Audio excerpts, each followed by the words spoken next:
Hello there makers, today I am continuing with our Fabric Masterclass series and we are going to take a look at boiled wool. This masterclass is linked to our fabric guide, so if you've not seen this, it's a fantastic resource folder from Minerva. It's exclusive to them. It's their idea. They have put together a folder with all information about how fabrics are made, what fibres are used, how those fibres change the characteristics of a fabric, and you'll get lots of information which will help you to decide which pattern matches which fabric the best. The final chapter of the book is an alphabetical order ABC of all different fabric types. Gives you specific information to one type. There are 70 examples of fabric. They're our most popular base cloths. We do sell more, but we've picked out the 70 most popular cloths and you get a little sample of those to stick into the book. That means you can feel the fabric, you can compare it to another type of fabric, you can read all about it, you can find some sewing tips, and that's what we're going to take a look at today. Boiled wool has a difficulty rating of 4, and that comes from its thickness, so it's quite tricky to handle under the machine and you'll need a few specific techniques. There's some information about the characteristics of boiled wool. It's obviously a really warm fabric. It's perfect for making coats. There's some information on the fabric's drape, weight, opacity, all of those kinds of things. It normally comes in a solid colour. You don't often get a print in boiled wool. You can get one with little tufted dots on that looks pretty fantastic. I'm going to give you some more of the sewing tips to enhance this section here. Boiled wool is a thick felted textured fabric. It's sometimes under the coating bracket of fabrics, and boiled wool is its own subtype. It is made from 100% wool and it's felted and it's thick and spongy. I'm wearing one today. This was bought for me by my mum, but this one is a fine boiled wool and it's used as a sort of overshirt, and I find it really useful in the studio if I've been sewing and I've got cold. Then I just put this on top of whatever it is that I'm wearing, and I wear it quite a lot. It's normally used for coats and jackets, dusters. You can use it for a bomber and add ribbing. You can use it for bags, backpack bags, handbags, cushions. If you find a fine one, which we do sometimes have on our website, you can use it to make boiled wool skirts if you line the fabric. You quite often see vintage sewers sewing with it, so they'll make capes, they'll make fitted jackets with large collars, and you need to make sure that for your skill level you're choosing a pattern that means that you can cope with the details whilst sewing a tricky fabric like boiled wool. It may be when you've chosen your pattern you might still have to make a few adaptations, because if you're getting too many thicknesses you might change up or switch up your pattern. So today I'm making the Ilford jacket. I'm going to put pockets on it, I'm going to put a collar on it, but I'm going to take the collar down to one layer and I'll show you how I did that and how I finished the insides. Why does it have such a difficulty rating? Well, you will find that as soon as you start to get some layers of boiled wool together, you'll be dealing with some very deep thicknesses, which is sometimes quite difficult to handle under your machine. So your sewing machine might limit what you can choose, but it's a good idea to do some test pieces first, and that's what we're going to look at today. I'm going to give you as many tips as I can about cutting, pressing, sewing, and some of the features to avoid and some of the features that are enhanced when using boiled wool. There are some different techniques to use when you're cutting boiled wool. I don't use my dressmaking scissors. I just use a pair of household scissors that will go through the fabric. It will dull your fabric scissor blades, and also because it's so thick it will force the blades open and then you'll get rattly scissors. So my scissors are adjustable, so I like to keep those nice and tight. I don't want to force really thick fabrics through them, otherwise when I come to cut challis it will just kink the fabric. Let's go over to the cutting table and we can have a closer look. I'm making my Ilford jacket. This is just the sleeve piece because I don't want lots and lots of fabric on the table flapping at you. So I'm going to cut out the sleeve piece in a single layer. If you cut in a single layer, the fabric's quite thick anyway, and so if you try and go through double layers it's quite tricky. So I use my just normal scissors, anything that will just cut through the fabric without chewing it up. If you try and cut something on the fold, you'll find it quite tricky, so open everything out so that you can cut in a single layer. I've got some very long pins because the fabric again is thick, and if you use small pins it'll pucker up your pattern piece and you won't get an accurate cut. I'm keeping the rest of the fabric up on the table so that it's not stretching out or weighing down the fabric off the table. This fabric's quite easy to cut out on the floor if you need to. If you use a rotary cutter, you can get a really smooth cut. Ideal if your coat has a raw edge and you want to utilise that and have a raw edge finish in your finished jacket. Once the pieces are cut out, if you've got right and left pieces, you want to make sure that you flip the pattern so that you get a right and a left. You need to mark the notches so you can clip into the seam allowance if your seam allowance is big enough, and you will need to use tailor's tacks to mark any other areas because chalks don't really work very well on the fabric. I'm using the hand warmer pocket version. There's lots of different pocket versions on the Ilford jacket, so choose the ones that you want and cut those out. Be mindful, if you're going to remove the seam allowances and cut a raw edge, then you might need to just alter the size of your pocket. It's always good practice to flip your pattern, even though in today's case with boiled wool, the boiled wool doesn't have a right side or a wrong side. I just like to remember to flip so that I always get in the mindset of flipping patterns when I'm cutting in a single layer. The machine setup for boiled wool is your normal Gutterman thread, so you don't need any special thread, but I do use a ballpoint needle, and a ballpoint needle has a very rounded tip, which is good because it goes through the boiled wool without picking up any of the spare fibres. If your needle has any kind of burrs or little nicks that you can't even see with a naked eye, then you will find that it will pick up the fibre on the burr, and then it will all get caught around the feed dogs, it'll get caught around the tip of your needle. So a ballpoint needle is the best one to use. I'll be making bits of my coat and sewing test pieces, so you might slowly start to see my coat come together, or you might see bits of my coat in the wrong order pop up in different parts of how to use boiled wool. So let's try on stitch length 3. Start with the needle down, and you can back tack and start your seam line. It's a really easy fabric to sew, and that's using a straight stitch. You can also use a zigzag stitch if you want somewhere on your coat to be more malleable and have just a little bit of give. So maybe if your coat is fitted around the sleeve head, you might want to use a zigzag stitch. If you use a zigzag stitch that's really narrow and stitch length 3, you'll get a narrow wobbly zigzag line, and it just means that the fabric has a little bit more room to move.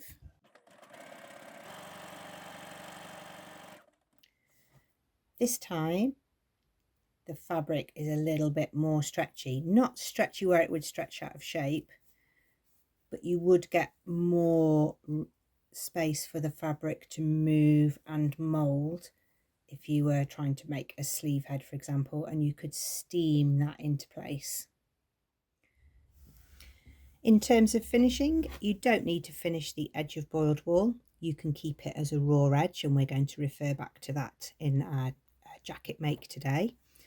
You can use an overlock stitch if you want to just have a neat inside, because you're making, for example, a coatigan, and you will see the inside maybe when you're sitting down, you'll see the side seams or the back seam.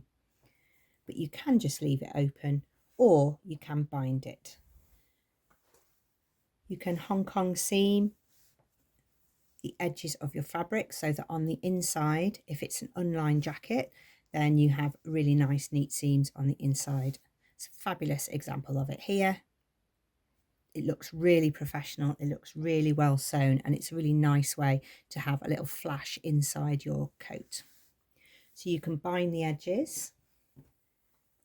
You can use binding the edges as a way to have less bulk. If I use the fold lines indicated on the pattern, I would have a layer there and then a layer again, and then I've got lots and lots of spongy layers which make the pocket really bulky on the edge. I cut off the first turn of that hem and sewed on a piece of binding. You can sew it on the machine, you can hand stitch it, but that way you've only got 2 layers of boiled wool rather than 3, so you get a much smoother finish on your pocket. When I sew the pocket on, I'm just going to sew it without finishing the raw edges.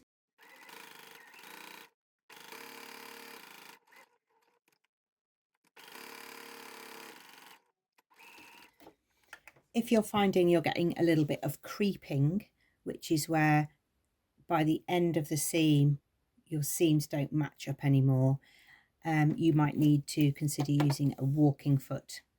You get creeping where you have a textured fabric, and with a felted fabric like boiled wool, because of the nubby texture, the sort of little textures can grip onto each other and then it starts to track down, and by the end of your seam your seams don't match up. So you can use a walking foot and that will stop that creeping.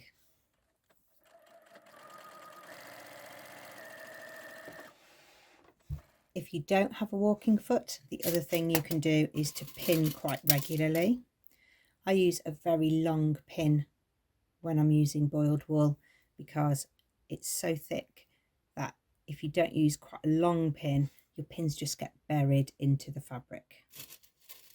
Little pins also pucker the fabric too much, so that way those long pins keep the fabric in a position where I can keep the seam flat. Once you get to thicker areas of your jacket or coat, or if you've got collars or lots of layers, then you might consider using some clips.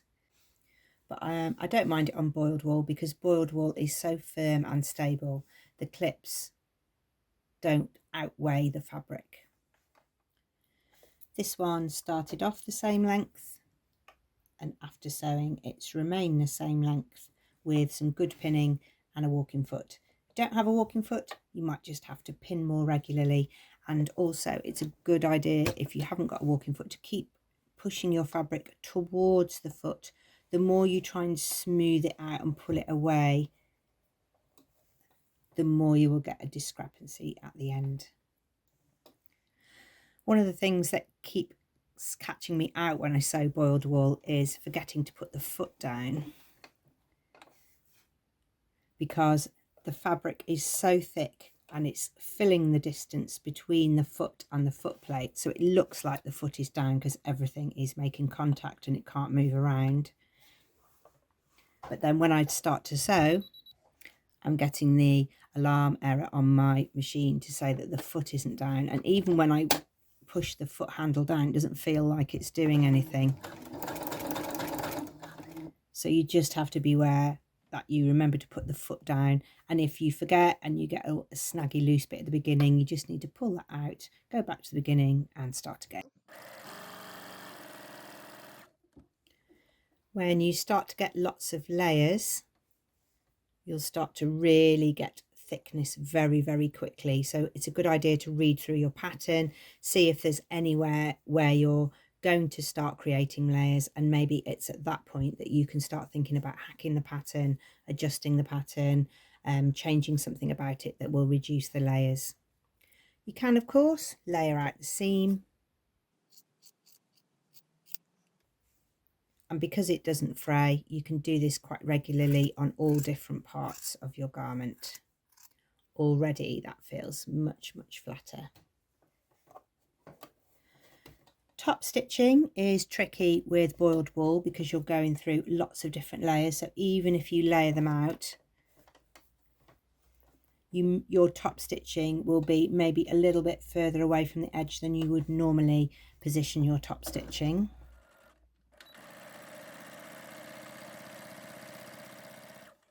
It's definitely possible. So if you were top stitching, say for a collar, and you'd reduce the collar down to a single layer, and you were going to adapt the raw edge,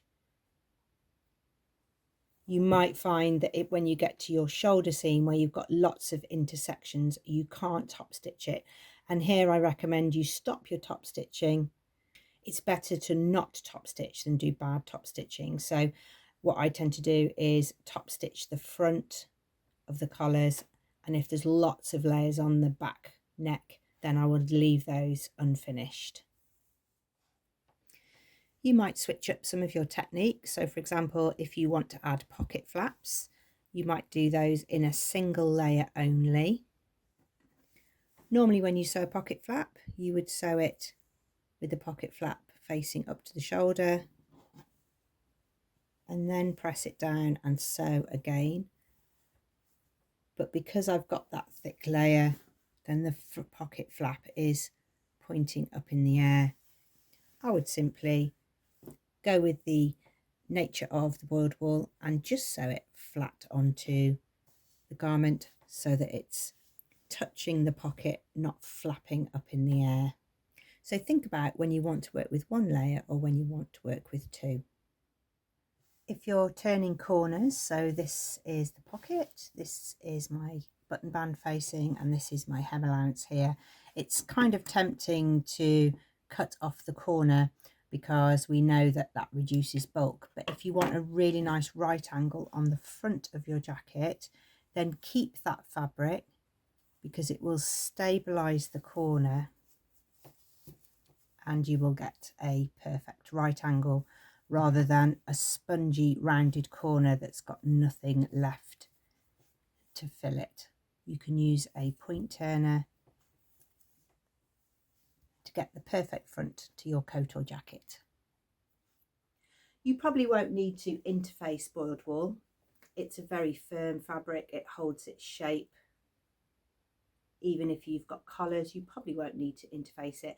And it's very difficult to interface because you can't put a really hot temperature on directly onto the fabric. So if you're trying to put an iron on interfacing on, then it really won't work. You will overheat the pieces and some pieces might shrink. So if you've got two collars, an outer and an inner collar, if you interface one collar, that will shrink and then it won't fit inside the other one. If you do need to use some interfacing because you need to stabilize a particular piece, if you're making quite a big feature, for example, on this little jacket here, it's got those triangles that are sticking up as spines on the back of a dinosaur, then you can put some sewing interfacing in those. You just tack it on, sew your seams as normal, and then you can pull out your tacking and the sewing interfacing will hold those triangle shapes.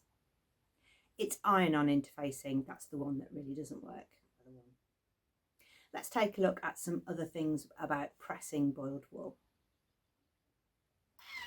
To press boiled wool, you'll need to turn your iron down to the wool setting, and you want to avoid putting your iron on the right side of the fabric. It's best to use press cloth and always use one of your little test pieces first. Takes a little bit of handling.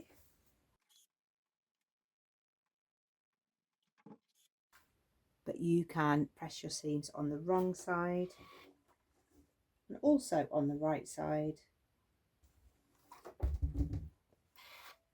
And even though your fabric was quite bouncy and the seam was bouncy, by pressing them down, you can get it really flat.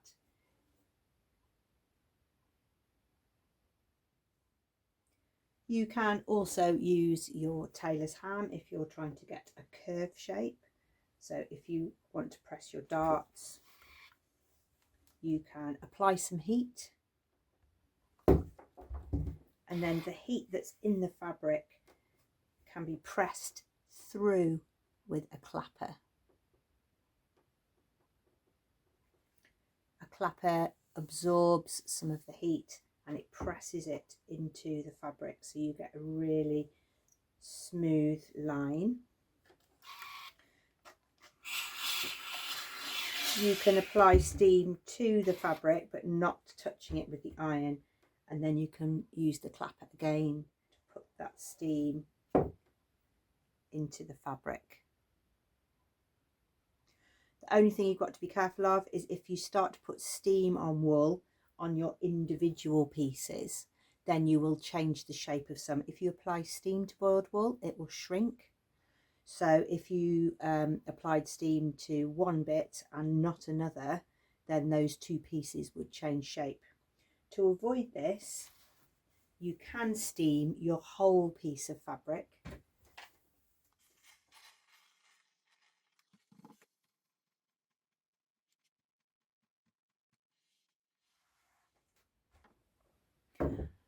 If you steam your whole piece of fabric before you start cutting it out, then you know that you've pre-shrunk each piece to the same degree and you're not over steaming one piece and not steaming another piece. It's a technique quite often used in coat making and jacket making to pre-steam and press your fabric before you cut it out. You don't need to pre-wash boiled wool, but you could consider how you're going to treat the garment after you've made it. So if you're making a coat, you could have it dry cleaned, you can spot clean it, you can hand wash it. But if you really do want to wash it regularly, then you can cut out a square. So mine's a 4-inch square, and you could pre-wash just one piece. So you could put that on a 20-degree delicate wash and see what shrinkage you get from your 4-inch square. My next tip is not just to do with boiled wool, but to do with any kind of coat making, which is when you decide what size you want to make, is to use the finished garment measurements. The finished garment measurements will show you how much ease is in your coat. So if you're making the Nova coat, for example, that's got lots and lots of ease. So you'll need to find the finished garment measurements and your own measurements, and then you'll see how much ease is in there so you can scale down if you want to. Another good tip is to put a sweater on. So put your winter clothes on and then take your measurements, because if you take normal slim body measurements against a t-shirt and you think, oh yes, I want it to have that much ease, and then when you try and wear a jumper, sometimes it can feel really bulky around the arms. So wear a couple of layers of clothes if you're going to be making a winter coat.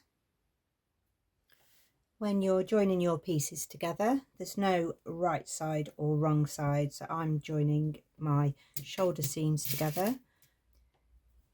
Just beware, if you are working with boiled wool, it's sometimes an advantage to have no right side or wrong side, but you do have to be careful if you're making the right and the left of something. If on your shoulder seams you're hanging quite a big sleeve from your sleeve head here, you can sew a piece of stay tape in that seam. So in that seam line that I've just taken there, I could have done it through a layer of stay tape, cut off the ends, and that would have completely stabilized the seam. That's not moving at all. At the moment, I've got a little bit of give in the spongy fibres of the wool. That's fine for this Ilford jacket because it's oversized and it can have that relaxed look. But if you're making something slightly more tailored, then you might need to stabilize the shoulders. That's the shoulder seam all pressed out. Let's take a look at the sleeves. Here is the sleeve head. I've got a double notch for the back, single notch for the front, so I know I'm getting the sleeve in the right way around. This is the front because here's the pocket.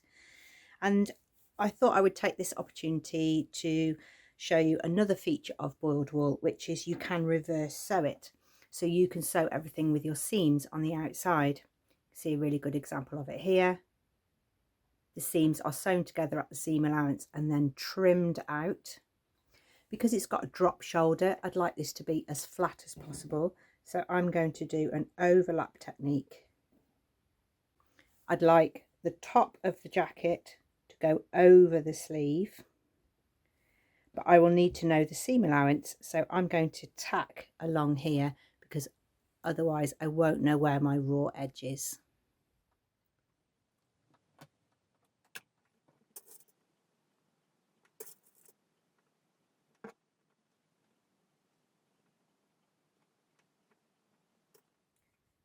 I've thread basted the seam allowance on both the sleeve and the jacket.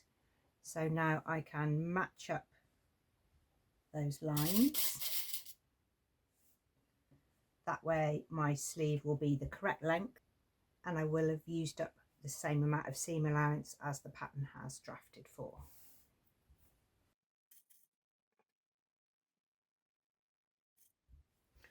You can, of course, sew this seam line the same as the shoulder. I'm just trying to show you a couple of different things that you can consider with boiled wool. You can sew this with a straight stitch. You can sew really close to the edge with a zigzag stitch. That will really crimp that edge down and keep the dropped shoulder seam really smooth. It's up to you. You'll be wanting to match it up with some of your other seam finishes on the rest of your jacket. So I've got a raw edge on my pocket edge, so I'm happy that I'm going to have a raw edge on my shoulder as well. Once you've sewn the seam, you can then take out all of the thread basting. You can trim that seam down. You can keep it as a little overlap like this. I'm going to leave that just for now, and I might try it on and decide if I like the look. It depends where the drop shoulder lands on me. That's one of the things about the Ilford jacket. It's got a long shoulder seam, so you'll need to check where the shoulder drop is for you. I really liked that overhang feature when I tried it on. So I tried on my jacket before I sewed the side seams, and because I switched up the technique, I just made sure that everything was lying nice and flat under the arm, because I was trying to reduce bulk, not make it worse. If you do make a mistake when you're doing boiled wool, so say you get the wrong sizing or you try something and it doesn't work out, unpicking is quite easy because you've got plenty of thick fabric to go at, and even if you catch the fibres, you can not make any kind of damage on the right side. Because it's so thick, rather than unpicking from the wrong side where it's all buried in the felted fabric, use the ball and just stitch rip. It's much easier, and when you pull the bits out, it doesn't damage from unpicking, so it is quite forgiving in that way. So although it might be a bit more complex on the difficulty rating in terms of techniques, you can treat the fabric with a little bit of gusto if you make a mistake. I'm happy with the fit of my jacket. Got the tacking out. While I tried it on, I measured up for the sleeves as well, and I was just tacking those down. Let's take a look at the collar, because that's something that sometimes puts people off when they want to make something in boiled wool, because collars are tricky anyway, and if you're working with lots and lots of layers of fabric, you'll want to know the best thing to do. The first thing you need to consider is how bulky is the collar. On the Ilford jacket, I know that I can get away with just one layer of collar because there isn't a collar stand. I just need this quite pliable fabric to roll over. So I've cut out the jacket piece.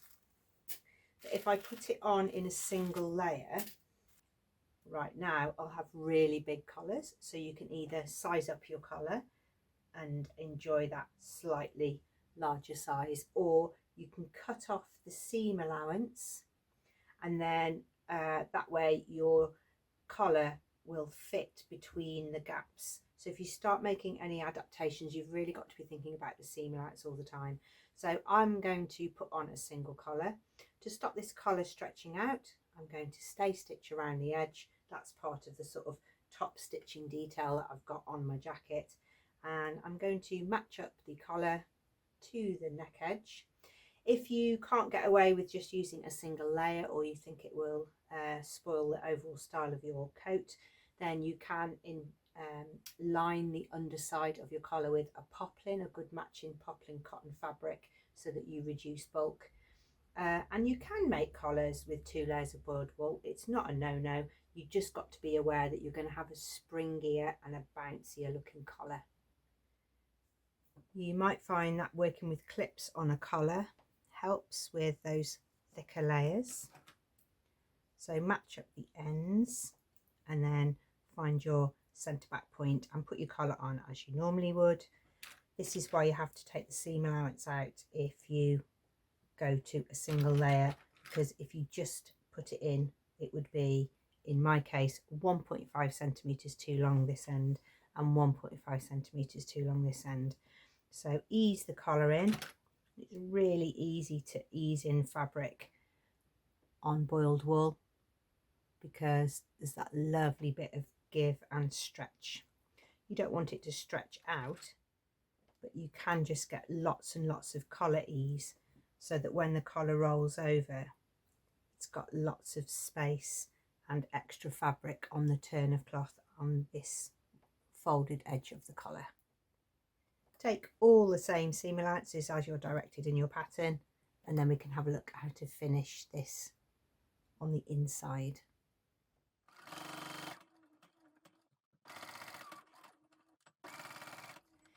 If you're lining your coat, you won't really have this issue because this will all be on the inside, but I'm not lining this jacket, it's just a little casual throw over.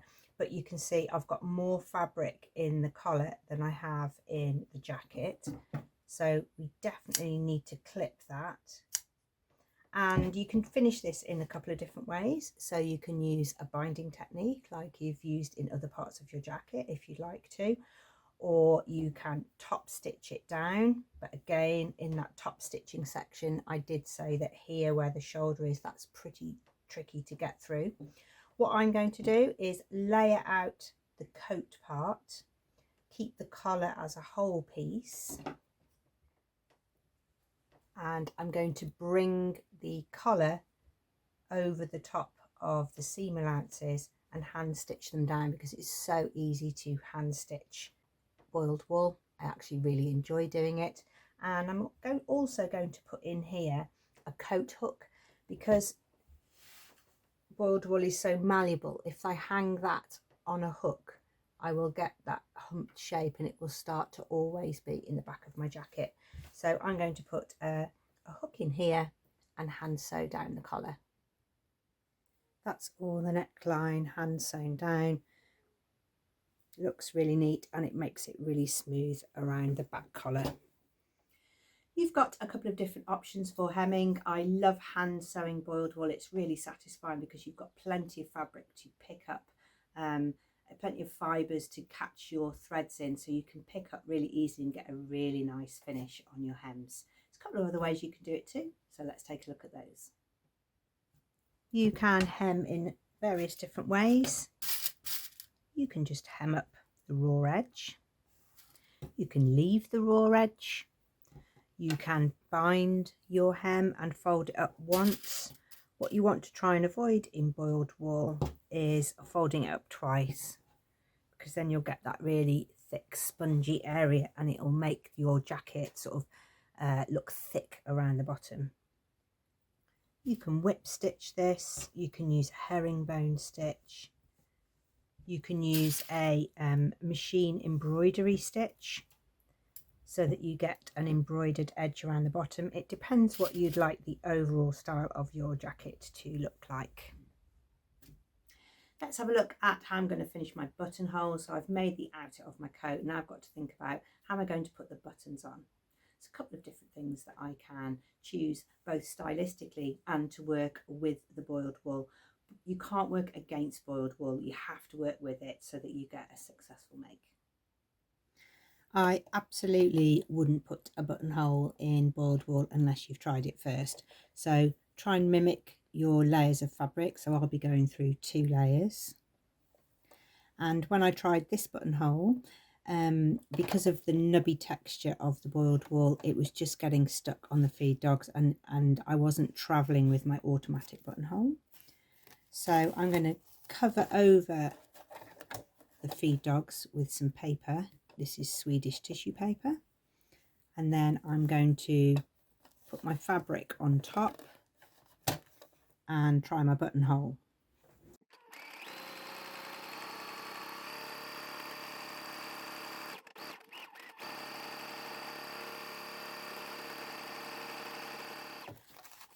Normally when I make a buttonhole, I just let the feed dogs do all of the work. I don't do any pushing and moving with my fabric, but I just need to move it around a little bit. You can see it's not quite as accurate as if I'm going through a single layer of flat poplin, for example.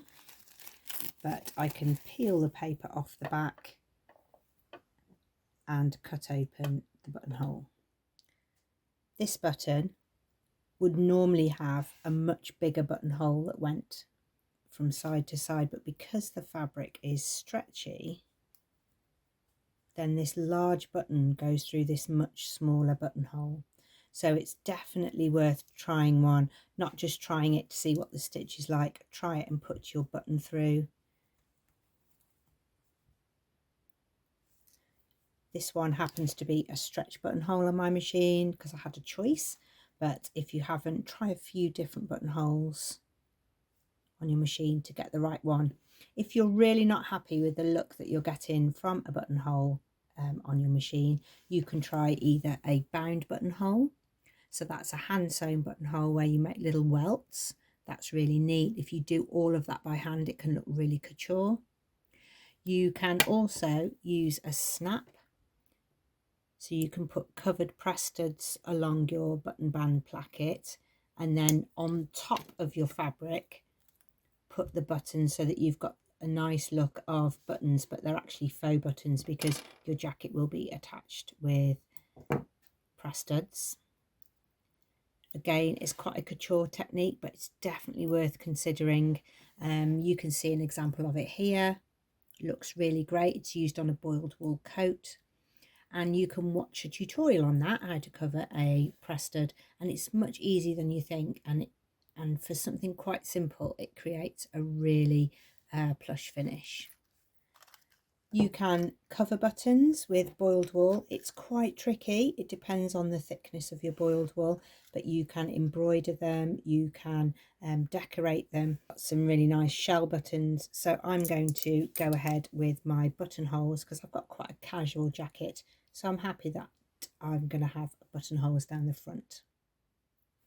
When choosing buttons for boiled wool, either choose a shanked button or create a shank using your thread. You can see that in one of my buttonhole videos, and you will create your own shank at the back that's made of threads. If you used a double thread, it's nice and strong. You can also use a beeswax to strengthen your thread as well. That way, when you do up your button can then lie flat because it's not squashed down and has all puckers around the outside where it's too tight to the thicknesses of fabric. So a shanked button or your own shanked button is perfect. I've really enjoyed taking the little felt offcuts and using those on my pockets. It's really nice for pliqueing, so you could use that maybe around the cuffs, you could use little pliques on the collar. I've put mine on the pockets. I really think it makes it look like a complete autumn jacket with the rusty coloured fabric. This is the applique design that I made for the pockets. Because this fabric doesn't fray, it works really well for that, so it looks really good on handbags, holdalls and bags. I've just sewn it on with embroidery thread. This one's a blanket stitch, this one's a running stitch, this one's a little seed stitch. You can find out some embroidery techniques in our hand sewing embroidery tutorials. There's 3 of them, there's varying difficulty, but you could pick a couple of those and definitely applique your pockets with boiled wool. It just acts like a piece of felt. Here's the jacket complete. It's a really nice boxy style jacket. Just avoided that bulk double seam there on the shoulder, so that lies really nice and flat. Really like that little overlap feature there. That's really nice, and it ties in really nicely with that flat seam there.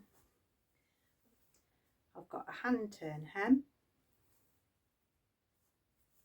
It looks great undone as a sort of over swing jacket cardigan. Got that nice little bit of binding in there. My buttonholes are okay. I wouldn't put buttonholes in a tailored coat, but for this sort of little casual style, it looked great. And I got my 5 buttons on the front. If you think you'd like to make something in boiled wool and that has really sparked your interest, then do keep your eyes peeled for Vicky's video where she will give you a pattern inspiration. So she'll go through some patterns that really match working with boiled wool. This is the Minerva fabric guide. You can go and check this out on our YouTube channel where you'll see both Vicky and me take a little walkthrough of the guide for you. There's lots of extra information there, but a quick look for you now. The folder starts with some information about how fabrics are made, how the fibres are put together, how knit fabrics and woven fabrics compare and how they're different, how to treat your fabric with washing, and lots of top tips here for considering buying fabric, especially when you're buying fabric online. The next chapter in the book is all about fabric fibres. So if you understand some of the background information about the fibres that make up the content of your fabric, you will find out if your fabric will drape, if it's structured, if it's breathable, if it's fine, if it's synthetic, natural, how it's made, some of the processes.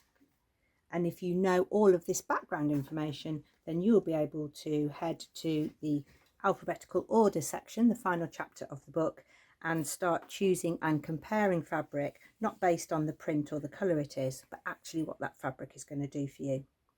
So this is the Bengaline page. This was my fabric swatch sample here, so I could feel the stretch of the fabric and I wanted to make trousers with it. This is actually the piece that I had. So you can also build up little samples of fabrics that you've used so that you can compare one to another. And you can also use the QR code. If you scan the QR code, it will filter all Bengaline fabrics to your search. So you don't have to look through thousands and thousands of fabrics that you don't want to explore. You can actually really compare the one that you're interested in, and then you can find out which is the most suitable for the pattern that you have chosen. There are 70 of our most popular base cloths in the folder. There are others, but we've looked at the ones that we think people will most likely use in garment sewing. So that's the Minerva fabric guide.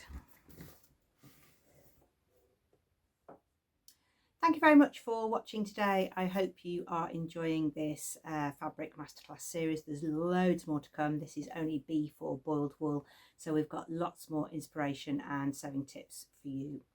If you would like to subscribe, you can subscribe to YouTube here and you will see these videos come up on your feed.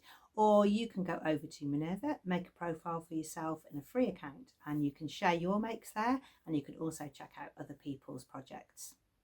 Of course, if you look for #boiledwool or you look for Minerva core range boiled wool, there's absolutely stacks of different coats and jackets and projects that people have made, and it really does help you to see how the fabric lies, how it wears, and what patterns people have been choosing. Do come back for more of our Fabric Masterclass. We've got lots more for you to see.